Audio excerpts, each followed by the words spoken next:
This channel is supported by TrueFire. TrueFire is an online library of lessons from some of my favourite players. There's thousands of lessons on there. You can use the promo code JNC40 to get 40% off of any of their courses.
Don't know about you, but yesterday that greenie standard that came out for £3,000 kind of, I don't know, made me wonder, like, who is that for in some ways? Because obviously I guess most of us probably imagine that that is going to be very close to a Les Paul standard, which is about £2,100, £2,200 in the UK, and then you're paying £800 extra for a slightly different top and for them to turn this neck pickup around. Anyway, some of what's going on in the gear world I think is more around this idea of collectors stuff and, you know, limited runs, all this sort of thing, which to me is not necessarily a massive part of what my guitar playing is about. So I wanted to do a video today about pro level gear, which I think is underrated, or, you know, isn't quite the same as this sort of limited ideas, just really good quality gear for a reasonable price. And at the top of this list is this FGN Boundary that I bought this year, or last year, but I bought this with my own money. It was slightly cheaper because it was a second, because it had been knocked over during the photo session. I know, Dave, you've bought one of these as well and we're really impressed. This has kind of gone above Sire for me, for the brand that I think of as being sort of no frills, really, really good quality guitar that you could definitely gig, sort of pro level quality, and yeah, it's just not fussy and it's not expensive. These are about £540, something like that, 530 in the UK, very reasonably priced. The specs are decent. I think it's compound radius fretboard, you know, well finished, plays really well, and yeah, I wouldn't hesitate to recommend this to someone. You know, the Sire stuff as well I think is great. There was just a few issues that I was starting to see occasionally, that I mentioned in the videos, like sometimes the fret rolling had been a bit over applied on the fret, so you had a little bit lacking in the fret department at the edges of the frets, and other small things like maybe, you know, small finishing flaws, nothing major. But I think this Japanese made stuff to me is a little step above in terms of quality, and yeah, I think similar priced, especially for the Tele style, I would definitely recommend the FGN in my experience. I'm going to maybe try and get some more to see what they're about. I don't have a contact at FGN, so maybe we'll see if I can, I don't know, buy some more or something like that. It could get expensive, couldn't it? But yeah, FGN for me, that's definitely one of them. Another that I thought kind of fit the bill here, and it's sort of breaking the rules a little bit because this was a limited edition. So this is the Epiphone Lazarus But the thing that's cool about it is, although yes, it's expensive for an Epiphone, it's not expensive for a long tenon sort of 59 type spec Les Paul. I think also the Epiphone Les Paul 59, I think I hear people really like those as well. This has had quite a lot of modifications done to it, but playing that, I honestly felt like it was better than my 2002 Gibson Les Paul.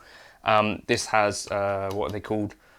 Bare knuckle mules in it, and they seem to work really well. But a really, really great guitar that showed me that, you know, potentially I don't need to spend £3,000-4,000 to get a Les Paul that really impresses me. It's certainly possible to get them really good for under that amount of money, and especially I think Tokai I'd recommend in this price range as well. Again, that sort of Japanese thing where they just make things really well. I think Leon Todd as well just did a video about the Hamer double cut. I think the Hamer might also be worth a look in this realm too.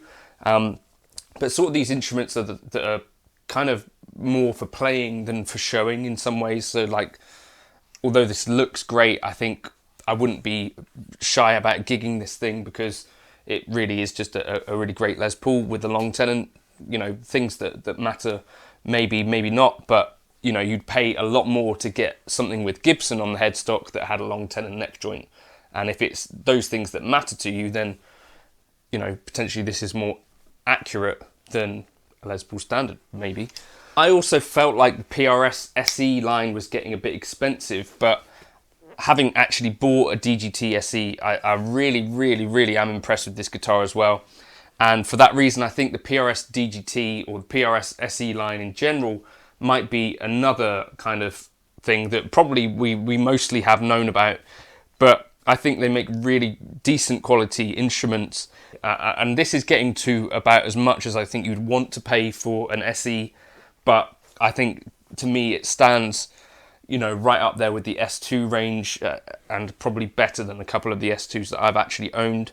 I'm really impressed with this guitar, and you know, sort of at the cheaper end for PRS, more expensive for most Indonesian guitars, but I think a really high quality instrument that you could definitely gig without paying, you know, £2,000 or whatever. A little bit expensive, but really worth it, I thought. The last thing that I'm thinking I might recommend, but I'm needed to wait. I'm going to wait till tomorrow to make a full judgment on this. I've just ordered a Yamaha Revstar Standard. Now the Revstar range, the recent one was pretty cool because it was bringing stainless steel frets and some really decent specs to the range. And not only that, they had the professional range, which is made in Japan, but the Indonesian range, which has basically more or less the same spec, just made in a different factory. So I wanted to do a comparison of those two, but I think for me, a guitar with stainless frets I might consider in this kind of area, especially a guitar for less than £700 with stainless frets and, you know, decent pickups and lightweight and all of that stuff that hopefully this Revstar that comes tomorrow will be. I think that'd be another option, as well as the Ibanez premium range. Now I think I would recommend the FGN over this. I think the Ibanez takes the edge in terms of looks, the AZ, and I think it was really cool that they designed these guitars to have the same spec basically between their Indonesian and Japanese factories. Again, similar to what Yamaha have done. I think that's a good move, because it means that hopefully some people can get their hands on the premium instruments. This one for me is better than some of the Japanese ones I've played as well. So if you get your hands on a few and maybe play between a Prestige and play between a premium, I don't think I'd be the only one that has found that I've preferred a premium to some of the Prestige ones. They are just guitars after all, and a lot of it is in the setup. So, you know, if the spec are almost identical, there's no reason that you couldn't pick up a premium that really plays very well. Second hand, you can grab these for sort of £600-ish as well, and for that sort of money, I think they're a really, really great guitar. PRS Silver Sky SE as well, I think is a really great guitar for the money. I think those would be some of the things that I'd be looking at this price range. Let me know your thoughts in the comments if you've got others. The size I think is really good stuff as well, but I think the quality of some of these other examples I'd put slightly above it. I think I've seen sort of less finishing flaws on some of these guitars. So yeah, let me know your thoughts on that in the comments if you want. Sort of pro level guitars that are not pro level prices. And you know, how much do you actually expect to spend on a guitar would be a good question as well. I think, yeah, a lot of this kind of guitar stuff that I'm seeing more recently, especially sort of in the Gibson realm and all that sort of stuff, and some of the Fender stuff as well, is based on this idea of limited edition things that may be quite expensive. So yeah, let's celebrate the slightly cheaper stuff.